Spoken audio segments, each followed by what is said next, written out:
Strong girl. Surajpur नाम के गांव में भोपाल सिंह नाम का सरपंच हुआ करता था। उसकी पत्नी का नाम था अंजलि। एक दिन भोपाल सिंह घर के बाहर घबरा कर चल रहा था। हे भगवान, किसी भी तरह मेरे घर पे लड़की ना आए। हे भगवान, मुझे लड़का ही होना है। यूं सोचते हुए टहल रहा था। इतने में उसका दोस्त मुरली वहाँ आया। भोपाल सिंह को देखकर, क्यों रे, तुम्हारी पत्नी को प्रसव के लिए हॉस्पिटल भी लेके नहीं गए और यही रखे? ऊपर से लड़का पैदा होना है कहकर ख्वाहिश कर रहे हो।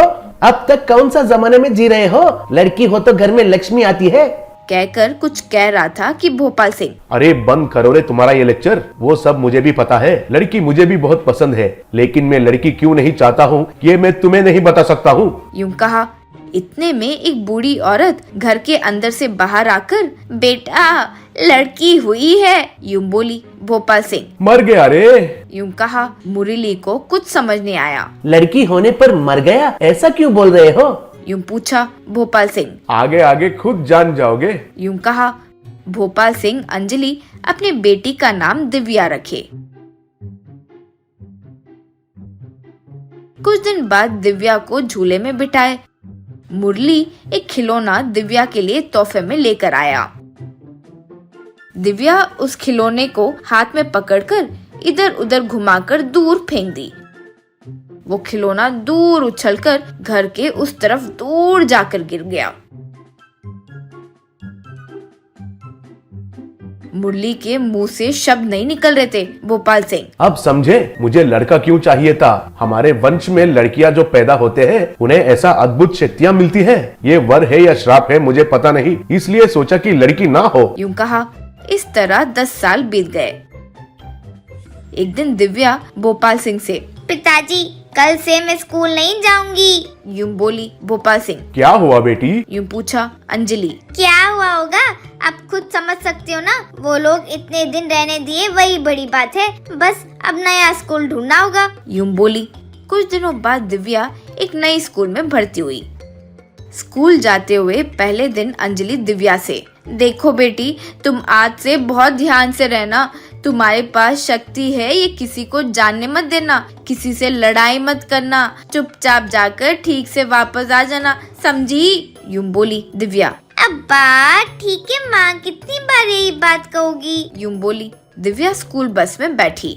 दिव्या को हाथ पर पैर पर कुछ कीड़ा चलने जैसे महसूस हुआ तो वो हाथ और पैर को झटकी। बस वो पूरी स्कूल बस का शीशा टूट गया। दिव्या जहाँ पैर हिलाई वहाँ एक बड़ा सा छेद हो गया। बस टायर फट गए और कहीं दूर जाकर गिर गए। बस में स्कूल के बच्चे डरकर रोने लगे।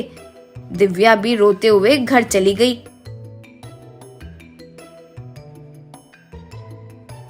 एक दिन दिव्या के पड़ोसी घर में रहने वाला टिंकू खूब रो रहा था। तब दिव्या, क्या हुआ टिंकू, क्यों रो रहे हो, यूं पूछी। टिंकू, दिव्या मुझे वो पतंग बहुत पसंद है, देखो ऐसे पेट पर अटक गया है, यूं कहा। दिव्या, रोना बंद करो टिंकू, मैं निकाल कर देती हूँ, कहकर दिव्या उस पेड़ पर चढ़ी। बस वो धूम धड़ाक करके आवाज करते हुए सारे पेड़ की डालियां टूट गई। वो पेड़ का मालिक विवेक भोपाल सिंह से, क्या है जी ये, आप गांव के सरपंच हैं, गांव के लिए बहुत सारा कुछ करते हैं, इसलिए आपकी बेटी को बर्दाश्त कर रहे हैं तो उसकी हरकतें दिन ब दिन बढ़ती ही जा रही है। आपकी बेटी की वजह से हम इतने साल से मेहनत और प्यार से बड़ा किया हुआ वो पेड़ टूट गया है। आपकी बेटी इंसान नहीं भूत की बच्ची है, इसे घर से बाहर जाने मत दीजिए और घर पर ही रखिए, कहकर वहाँ से चले गया।